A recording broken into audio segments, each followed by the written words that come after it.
Looking at livestock development in the state, Dave Aiken says one future concern for continuing growth may be livestock odors.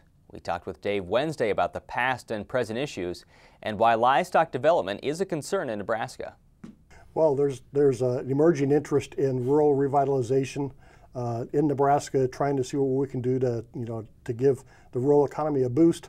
And livestock development is a fairly easy way for us to do that in Nebraska because we've got all the pieces. So, we could feed a lot more livestock in Nebraska, and that would definitely help our rural economy. What's the concern then with trying to build more? Well, mainly it is odor.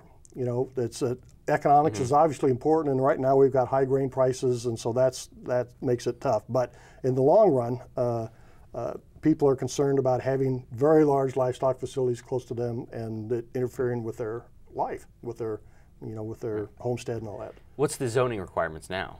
Well, I'm sure it differs from county to county. Yes, in Nebraska, we allow county zoning and we authorize counties to zone agriculture. Not all states do that, but we do in Nebraska. And so many counties in Nebraska, 85 or 86, have zoning requirements that would affect livestock facilities. And many of them have, the bigger the livestock facility, the farther away you have to be from your closest neighbor. So give me an example. Well, in Iowa, counties cannot zone livestock facilities. And there Can't zone, so there's no agricultural zoning, so it's just what, like everything else, or they can build anywhere? They can build anywhere in Iowa. And what they do have setbacks at the state level in terms of getting their environmental permits, but it's roughly between 1/3 of a mile and 3/5 a mile. So they're fairly small setbacks, even for fairly large facilities. And and that, frankly, is what livestock developers would like to see in Nebraska. If we had something like that, we'd have a lot more, pigs in Nebraska and so forth. In addition, in Nebraska, we also have livestock-friendly zoning guidelines prepared by the Nebraska Department of Ag, which are very similar to the Iowa ones, except it's between 1/4 and 3/4 of a mile, which is still fairly small, especially for very large facilities. Has the livestock zoning thing been a problem before in this state? Yes, it's been a huge political issue in the late 80s and early 90s when we saw a major shift from small scale swine production to the larger confinement units. And when those larger confinement units came in, for a while they ran up against corporate farming requirements in Nebraska.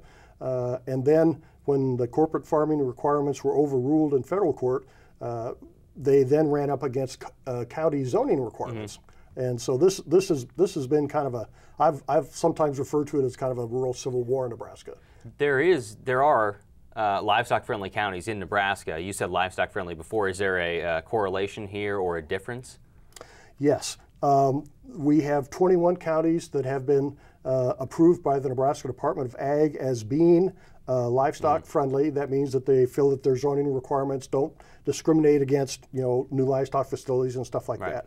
We also have another 6 counties beyond that don't have any zoning at all. So that's 27 counties. Almost 30% of the counties in Nebraska are livestock-friendly in this zoning context. So we know what the landscape is then for those in the agricultural world. Where do they go from here? What do they do? What can they do?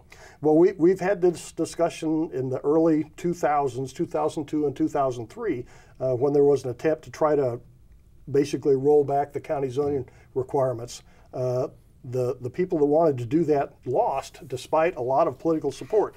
And I think they were surprised by the concerns, citizen and county concerns regarding the odors, possible groundwater contamination, and so forth.